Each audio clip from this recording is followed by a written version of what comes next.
The way of the world, the familiar, the routine, drifting toward the same ends, heading off in the distance, as if there was no other way.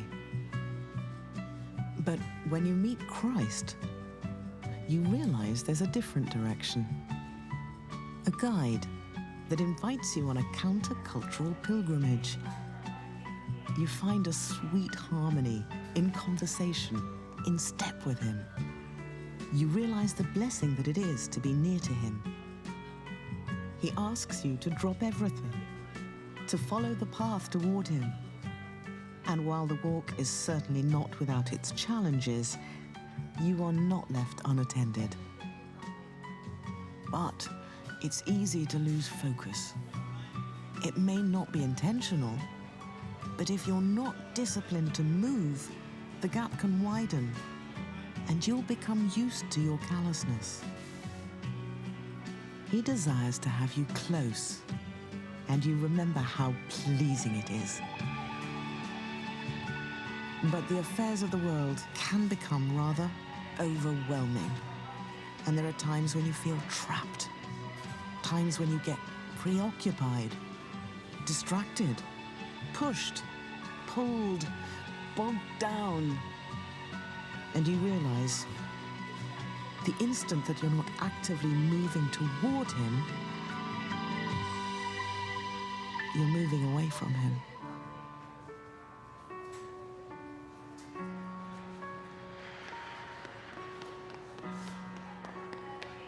Remember who called you to this journey and run to him.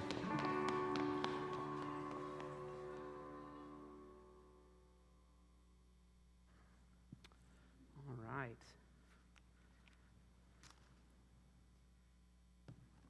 It feels good standing up here behind this again. It's been a while since I've stood here behind this pulpit, and it feels different. For those of you who don't know me, I think I know most of you, but my name is Nate Denning.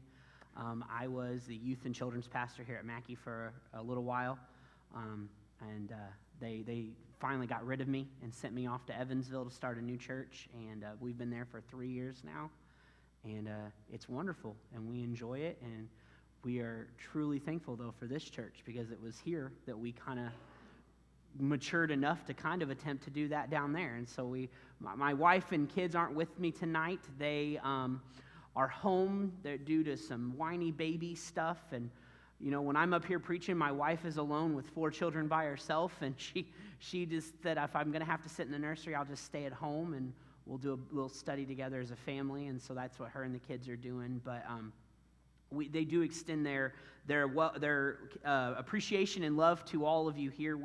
Mackie holds a special place in our heart and always will hold a special place in our heart, and so thank you for having me. I was pretty excited to get the phone call to get to come and preach. I also I work at the Evansville Rescue Mission outside of being the pastor there, and so my boss, Tracy Gorman, who served as the interim pastor here a few times, extends his welcomes and love to you guys too. He also loves Mackie and appreciates all of you, and so I told him I would tell you that he said hi.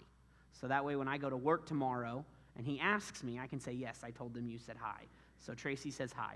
But anyways, today I wanted to talk to you about something that's been on my mind a lot. It's something that I've been thinking about a lot. And the reason I think about it a lot is because we are in a weird time, right? I mean, I know we've probably heard pastors say that before, like, we're in weird times. But I don't feel like times have been any weirder than they are now. Would you guys agree with me? Am I safe to say that, like, things just keep getting weirder? And I feel like I have to second guess any time if I should actually go through the McDonald's drive-thru or not. And not because of, like, my health, but just because I don't know if I'm going to be allowed. You know, it's just a weird time to live right now. And with that, it's exhausting. I mean, it is exhausting. I don't know how many of you kept up with what was going on politically and stuff, and don't worry, I'm not going to be political. I'm not a political person, but it was exhausting. I mean, I've never been so exhausted sitting and watching TV before in my entire life, and I'm a Notre Dame fan. I get pretty excited. But I've never been so exhausted before just watching madness unfold in front of me. And I bring all of this up because what I find is happening is we're getting so exhausted with what's going on in the world that we're kind of just giving up on everything. I have a really good friend who's a pastor in Evansville, and I'm not going to name his name or his church, but he was telling me that all of this stuff that's been going on it's been exhausting for him as a pastor. His church was running about 220 before COVID hit, and they were doing great. They were loving it. They were growing, new people every week. Great things were happening. COVID hit. They shut down just like everybody else for a while in Evansville.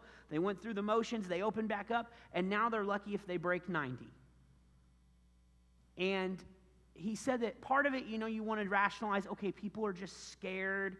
People are, they're worried. But he started reaching out to these people that weren't coming just to check in on them. Hey, haven't seen you at church. I understand it's scary times. Just want to make sure you're okay. And he got weird responses. Well, Pastor, I just don't know that we'll go back. And he thought, okay, well, why? Well, we're just not in the habit of it anymore. Now think about that for a minute. I don't think we'll go back because we're just not in the habit of it anymore. I mean, he told me that. Me and him happened to run into each other at a restaurant getting food because that's where all pastors meet, is around meals. Pastors, we love lunch, and so we like to have lunch meetings. So we're talking amongst lunch, and he's telling me this story. And he's like, I wish I could tell you it was just one family. He said, but by the time the 10th family told me that, I was weeping in my car because I didn't know what to do as a pastor anymore. And this is just... And I was talking to a couple of you because I haven't seen you in a while. It's good to catch up. And I realize this isn't necessarily the culture of Mackey, but I want to tell you this is the culture of the world, or at least in the United States. People are out of the habit of being Christian, which is obviously meaning they're not being Christian.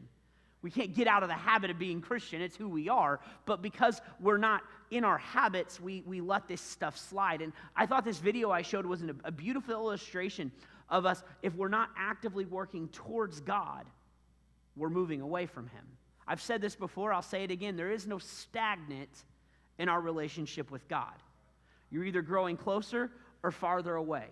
You don't ever get to a point where you say, well, I'm comfortable now. I'm just going to stay right here. I like to use this analogy. If my wife and I, if I got to a point in our relationship, we've been married 10 years now, and if I got to a point, at this 10-year mark, I would say, hey, I'm happy with where we're at, so I'm not going to pursue you anymore. I'm not really going to talk to you anymore because I'm comfortable right here.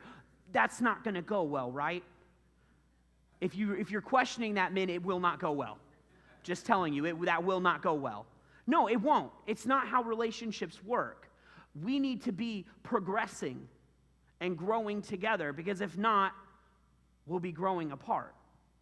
Well, it's no different than our relationship with God. There's no reason, or there's no mistake on why our relationship with God is compared to a marriage, because it's something we can understand, and it's an ongoing thing.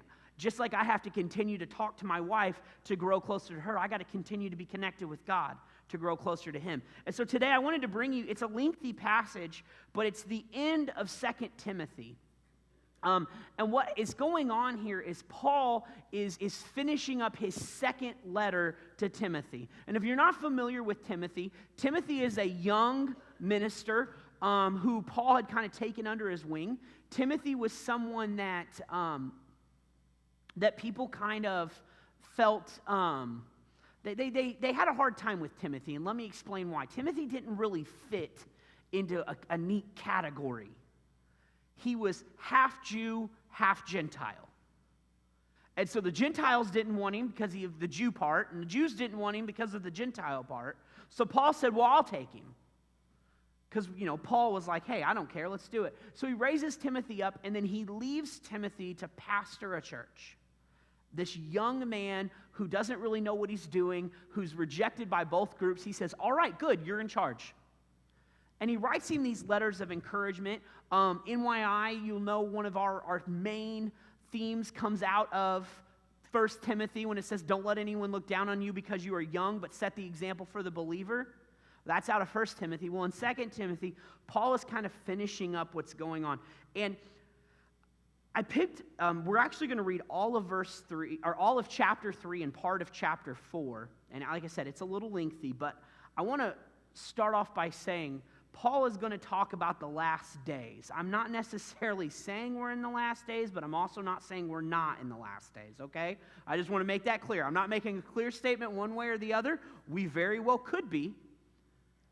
It's up to God, but also we don't know. Be ready. But Paul is addressing time of the last days. And as I read this, you might start to think, well, maybe we are in the last days. But let's look at 2 Timothy chapter 3, starting in verse 1. But mark this, there will be terrible times in the last days. People will be lovers of themselves, lovers of money, boastful, proud, abusive, disobedient to their parents, ungrateful, unholy, without love, unforgiving, slanderous, without self-control, brutal, not lovers of the good, treacherous, rash, conceited, lovers of pleasure rather than lovers of God, having a form of godliness but denying its powers, have nothing to do with such people. They are the kind who worm their way into homes and gain control over gullible women, who are loaded down with sin and are slayers of all kinds of evil desires, always learning but never able to come to the knowledge of the truth.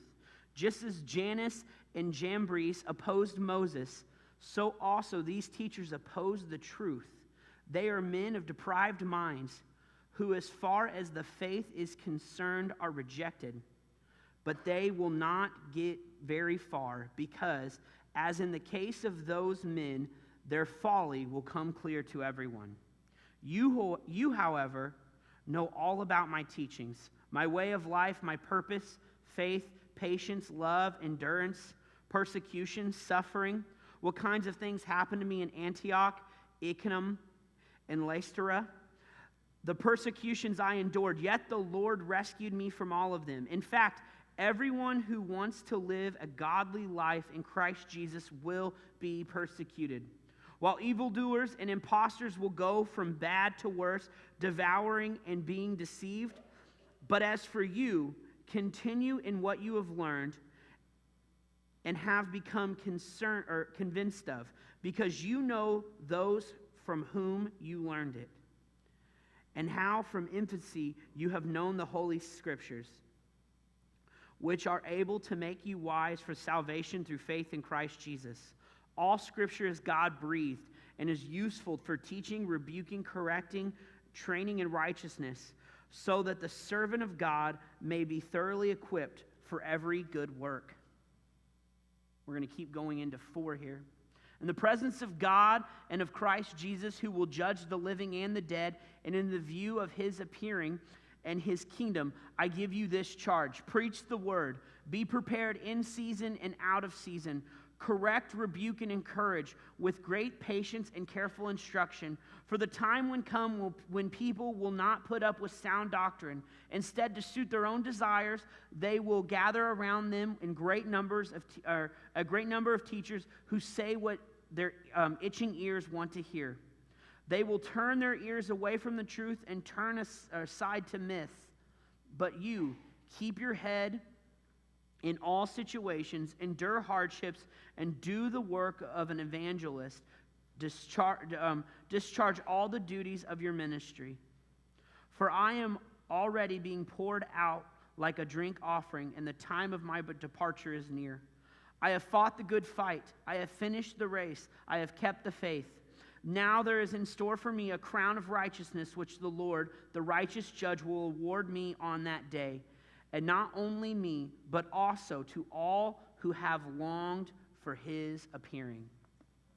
Now, I read that, and that's a lot, and I know I'm not the best reader in the world, but I read this passage because I started reading it, and I just couldn't get away from continuing on in it, because it's so captivating to me, because, I mean, think about it. There were 19 things that Paul warned him about.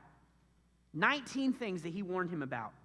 lovers of themselves, lovers of money, boastful, proud, abusive, disobedient to their parents, ungrateful, unholy, without love, unforgiving, slanderous, without self-control, brutal, not lovers of the good, treacherous, rash, conceited, lovers of pleasure rather than God, having a form of godliness but denying its power. 19 different things, and it's scary because I probably, and you have probably seen all 19 of those things in our world today. And I bring all of this up because I'm not here to preach about the end of the world, but I'm here to preach about how we as Christians should respond to this stuff. Because we are not meant to give up. We are not meant to give up. A good friend of mine, Jim Chapman, many of you would know Jim Chapman, or Big Chap Ministries is what he went by. He spoke here at Mackey a few times. He's a really good friend of mine. He pastors out near St. Louis, and he wrote a book called Finishing Well. And in it, he kind of tells his story. And if you're not familiar with Big Chap, the reason he was called Big Chap is because Big Chap was a rather large man. He even had, he really took this name and went with it, and he had Big Chap chapstick that he would throw out at kids at camp. He was a camp speaker, and I think every good SWID Nazarene youth had a tube of Big Chap chapstick. If you didn't, then you were begging for it, because that's just what good SWID Nazarene kids had. But anyways, he was a large man, and he said that in his book, he talks about how he comes home from a youth camp, and he's just exhausted. Just worn out, exhausted, more than he had ever been before. And he stands before a mirror and he asks the questions that all husbands should know better than to ask their wives. He says, "Honey, am I fat?" And she says, "Well, you're definitely unhealthy." He said, which translates to you're fat.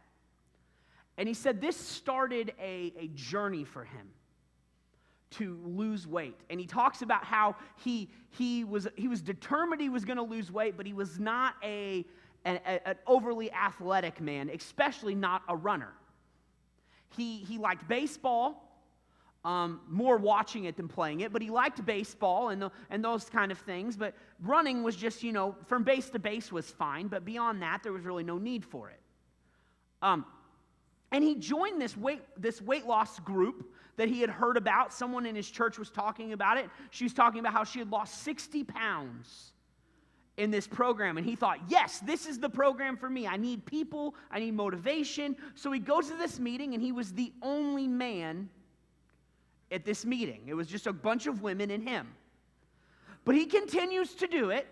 And he continues to lose weight, and he's actually doing really well. And it's actually genetically proven that men will lose weight at a faster rate than women. It's how our bodies are. So he was losing weight faster than these women were. And if you're the only man in a weight loss group full of women, and you're losing a bunch of weight and they're not, well, he didn't feel very welcome very long. He would hear them under his breath. When he would talk about so what they would do is, let me explain, I'm getting ahead of myself. They would go around the room and they would talk about how much weight they had lost that week, how they were doing, and then they would cheer for each other. When they would say, "Oh, I've lost, I'm up to 60 pounds total that I've lost so far," and they're like, "Yeah, woohoo!" And Big Chap would get up and he'd say, "Yeah, I've lost 80 pounds already so far," and they were just like. So he realized it was time to move on. And he thought, I could take this as a discouragement because I was doing good and those who were supposed to be supporting me weren't. But I chose to continue on in what I knew I was supposed to do. And he actually starts running. And I'm not going to tell you the whole story. The book is wonderful. You can contact him and get it. He'll probably even send you a signed copy. It's not a long book, but it's a great book because he goes in and talks about our faith. And what he talks about is the need to finish well. God has started something in us. And we get to choose how we're going to finish. And not that I'm talking about that any of you are on death's door or anything like that. But it seems like you get to a certain point in your faith and you have to make this decision. Am I going to really put in the effort that it needs? Or am I just going to kind of let it fizzle out? And I've seen a lot of people let their faith just fizzle out. I've seen a lot of people who do really well at first, and all the good stuff's happening, and God is working in their lives, and they're really excited about all the wonderful stuff that's happening. And then the next thing you know, life happens, and life is hard, and it starts to fizzle out because, well, if God's not letting good things continually happen to me, then obviously I'm probably doing something wrong, right? It's like we convince ourselves that if I continue to do well in my faith, then nothing bad will ever come my way. And the moment something bad comes our way, we're ready to quit. We're ready to quit. I remember when I used to play baseball, and many of you played church league softball with me, so you know that that's was not a long time. But I did play baseball for a little bit, and I wasn't the all-time catcher, unlike here on the Mcon softball team. But I remember the very first time I got struck out in a pitching machine. I don't know if you guys remember pitching machine, but the machine with the tires that, aggressively throws baseballs at children. It's a great time. And they stand there and they just give you this helmet and say, all right, get up there and hit it. But anyways, I remember the very first time, it was probably the very first time I was ever at bat at pitching machine, because I'm not entirely great at any sport at all, but I struck out and I was done. I was done. I was ready to quit because it was hard, and it wasn't meant to be hard. I signed up for baseball because it was on a tube and I could hit it every time.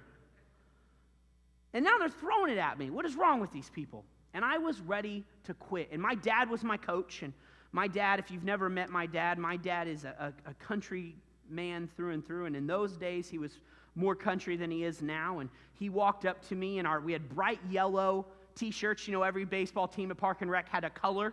And ours were like a bright banana yellow. And my dad walks up to me in his bright banana yellow T-shirt, his bright banana yellow baseball hat, and his denim bib overalls, because that's what my dad wore every day, key bib overalls.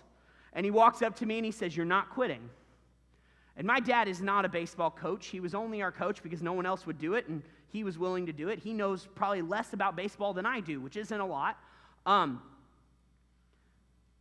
he said, "You're not quitting." And I was so mad at him. I wanted to quit because it was hard. And we had this long talk, and he explained to me, he said, life's hard, bud. And you just have to learn to get through it and keep trying. But if you quit every time things get hard, you'll never finish. You'll never finish. And I don't think I understood how hard life can really be until I started working at the Evansville Rescue Mission. So I've worked at the Evansville Rescue Mission now for almost 2 years. And I've actually kind of climbed the ladder since I've been there. I'm the director of residential life. So I'm over everything that happens to our residents at the Evansville Rescue Mission. And I see a lot of things. I have played witness to a lot of things, some really funny, some really sad. And one of our residents, actually, a resident that we all grew to love very much, who was a struggling alcoholic, had a major relapse and left our facility and actually just died about 2 weeks ago. And we've kind of been coping and grieving with our residents through that because he had been at the mission for almost a year before he left and become very close to a lot of our residents there. And even with our staff, he was our groundskeeper for a while and stuff. And I'm realizing how hard life is, in the sense of this man who he had this illness, this thing that he just was not ready to handle. And he was doing great. He had been sober for almost a year, and some bad stuff happened in his life, and he quit. He gave up. He threw his hands in his air, and he said, "I'm done."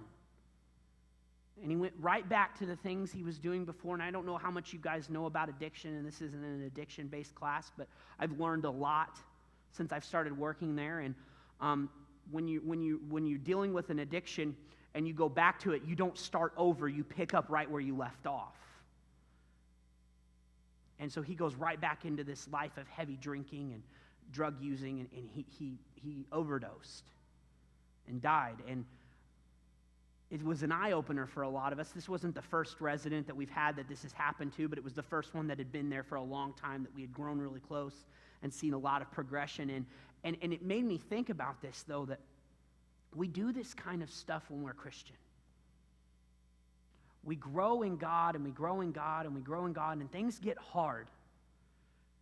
And we can either choose to lean in on Him and keep going and lean in on what we know to be true and tune out all the falsehood and all the world that's trying to pull us down and tell us that we're wrong, all the things that are trying to tell us that it's pointless, it's worthless, or we give up.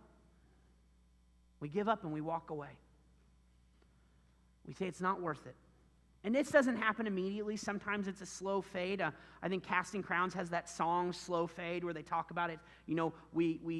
Those people who, they're regular attenders, and then all of a sudden they start missing services here and there, and then the next thing you know, they're once a month, and then they're the creasters, and then you never see them again. But it happens. And I wonder why it happens. Because I think all of us can agree that that moment that we found God, we knew we weren't the same. Nothing compared to it. We walked away completely different. But the problem is we forget. We forget what it was like before God. And we get comfortable. We get comfortable with our faith. We get comfortable with our routine. We get comfortable with what we like to do. And when things come our way that are difficult or different, it bothers us. It greatly bothers us. I grew up in a smaller country church, and the church I grew up in, there was a lady who had her pew. Now, I know no one here at Mcon has their pew. I know. I'm joking. But this lady had her pew, her spot, and she would even claim it by leaving possessions behind in her spot. A blanket and a pillow. She bought her own hymnal, and she had marked her favorite songs in the hymnal, and it was one of the not the normal hymnals that you have here, but the ones that actually have like the parts in it, the singing hymnals, and so it was one of the big, huge ones that barely fit in the hymnal slot on the pew, and she had highlighted her singing parts, which I don't know who told her those were her parts, but she couldn't hit any of them. And she had a cart that she would wheel with her, and in her cart she had a tambourine that she would play during worship. I don't know if you guys have ever had a spontaneous tambourine bust out in worship, but I used to play guitar at the church I grew up in for worship, and I will never forget the very first time that we're playing. We're doing a hymn, and we're playing it, and all of a sudden this tambourine just starts going crazy. And I look over at my best friend, who was the drummer, because he had a tambourine on his drum set, but it wasn't something that he used overly too often. And I look over, and I'm like, what are you doing? He's like, it's not me. And he kind of head gestures towards this lady who I'm not going to mention her name. And if you're standing here, she's sitting over here, and she has just got that tambourine going. She is into it. And she didn't do a bad job with the tambourine. I mean, she could really, I've never seen someone play a tambourine so enthusiastically. But I remember, because I was an ornery kid. I know that's hard to believe, but I was an ornery kid. And I remember that I just thought it was so funny that she had this pew and that it was hers.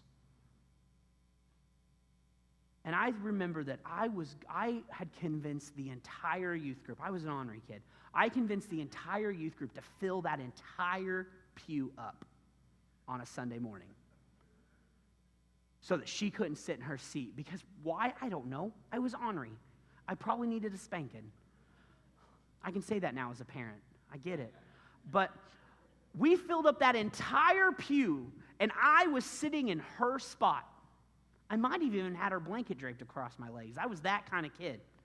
And I remember, I was so excited to see her blow up about me sitting in her spot. Remember, I'm an ornery kid. God saved me from that. And she's wheeling her cart in, and she gets up to me, and she looks at me and looks at her spot, and looks at me and looks at her spot, and steps back and just gets in the pew behind me. And she taps me on the shoulder and says, would you mind handing me my hymnal? And she just worshiped God the same way she had always worshiped God. And she didn't say anything to me. She knew what I was doing. She wasn't dumb. She was a mother and a grandmother. She wasn't dumb. In fact, her granddaughter was in the youth group. For all I know, her granddaughter told her what I did. I don't know. But the impact that had on me, because I was for sure she was going to throw a fit that I had taken her spot. But what I saw from her is that worshiping God was more important to her than her spot. Now, next Sunday, she went right back to her spot. I did ask her why she liked that spot, and she said it was the best spot for the sound and the air conditioning. Okay, whatever. Who's going to argue with you? But it woke me up to realize that we can't let adversities in life, something as silly as a rebellious, obstinate teenager sitting in our spot, get in the way of what we know we're supposed to do, which is worship God. Because, see, we need to be ready for anything that may come our way. Rebellious teenagers, or pandemics that shut down the world around us. We need to be ready in season and out of season because we never know what's going to come our way. But what we do know is that we have a God that will carry us through no matter what it is. And the last thing we should ever do is be caught off guard so that the only option we have is to lose faith. We should be ready, whatever it is.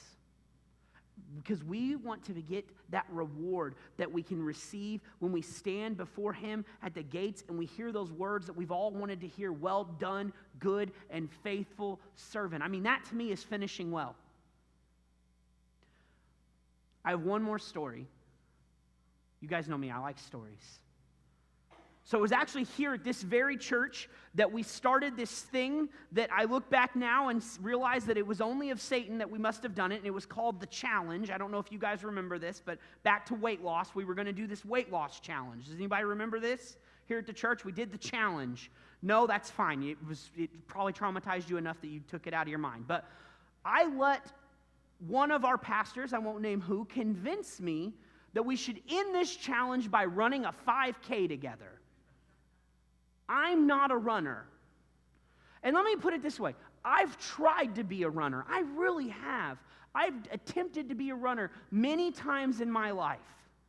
And I have a bad knee and flat feet and no balance at all, and I'm about as clumsy as they come, and I roll my ankles every time. Anytime I try to run, it usually ends in tears. But I said, yes, I'll do it, because I'm a team player. Let's do it. And so here it comes. We get to the end, and we're going to run at this Princeton Heritage Days 5K. And I remember, I show up, and we're here as a team, and we're going to run together as a team, is what I thought. Well, they all took off, and I took off, and I stayed with them for, they took off way ahead of me. I didn't stay with them at all, because I'm not a runner. And I remember running this thing, and there were many times in running this thing that I wanted to quit because my running is, I'm sure to everyone else, it looks like fast walking. But this is the pace I'm going forward. I'm not getting anywhere. And I was getting passed. At first I was getting passed by like young athletic people, and I'm like, okay, I'm cool with that. They're in way better shape than I am. And then I was getting passed by older people, but they're athletic and they run a lot. And I'm like, okay, that's fine. They're runners. They're made for this. But the first set of grandmothers that passed me, it took everything I had not to quit. And I remember, and my brother ran with us, because any opportunity my brother has to humiliate me, he will. And so he ran with us. And I remember he saw me doing this, but in that final stretch, it was just a straight road, this final stretch. There were these two elderly ladies in front of me, and he knew what was going through my mind. I have to beat these ladies. I cannot come in behind these ladies, because, we're talking elderly ladies. Their hair was as blue as the sky. I had to beat them. So I take off. I'm giving it everything I have. You'd have thought, man, I was battling for first place. I wasn't. I was battling for not last, I think. But I gave it everything I had, and these ladies had no idea what I was doing. They were just like leisurely running and talking, and I'm back here like, like panting, about to die, coming up behind them. And as we're approaching the finish line, I'm neck and neck with these ladies, and I think they must have had sympathy on me because they dropped back pretty quick, and I wasn't moving any faster. But I got ahead of them, and I won, and I walked through that line victorious, knowing that I had finished well and gave it all I had, and I beat the old ladies. And there is our church in their shirts just cackling and laughing at me. Our pastor is he's on the ground rolling. He's laughing at me.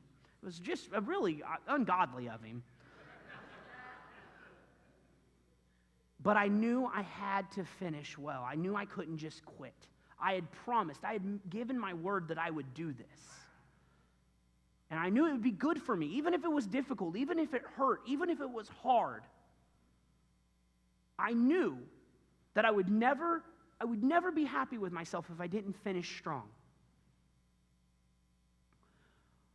When we accepted Christ and we enter into this relationship and we give Christ all of us, we get to this point where we hand over all of us. In the Nazarene church, we call that entire sanctification, and we give ourselves completely over to Him. We entered into this agreement that says, I'm going to do this. I'm going to finish strong. But it becomes on us to be prepared for what will come our way. Because there are going to be things that want to distract you. There are going to be things that want to bring you down or make you give up. But we just have to be reminded every day that we serve a God greater than any of those things that are going to come our way.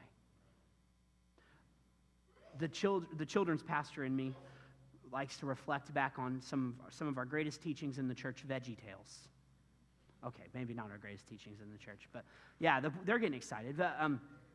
I was a children's pastor for 6 years, guys. I can't help it. But in the VeggieTales, there's this song that it says, God is bigger than the boogeyman. He's bigger than Godzilla and the monsters on TV. Oh, God is bigger than the boogeyman, and He's watching out for you and me. And it's talking about fear, but I think about that song, and I think about the fact that applies to whatever's coming at us. Whatever you're dealing with right now is your boogeyman. It's that thing you're scared of. That thing you're scared is hiding under your bed trying to get you. And God is bigger than that. But the beauty of it is not only is God bigger than that, He's watching out for us. He cares for us. And we have to choose. Are we going to trust Him and lean in on Him in that? Even when we feel like the entire world is falling apart around us. I don't know about you, but if it hadn't been for my faith this year, I don't know where I'd be. There's been days where I've honestly been in prayer and said, God, the only thing I know for sure is You. Everything else I couldn't even begin to tell you. The only thing I know for sure is You are God. And that's it. But you know what the beauty of it is? That's all we need to know. All we need to know is that He is God and that Christ died for us. And whatever else happens, happens.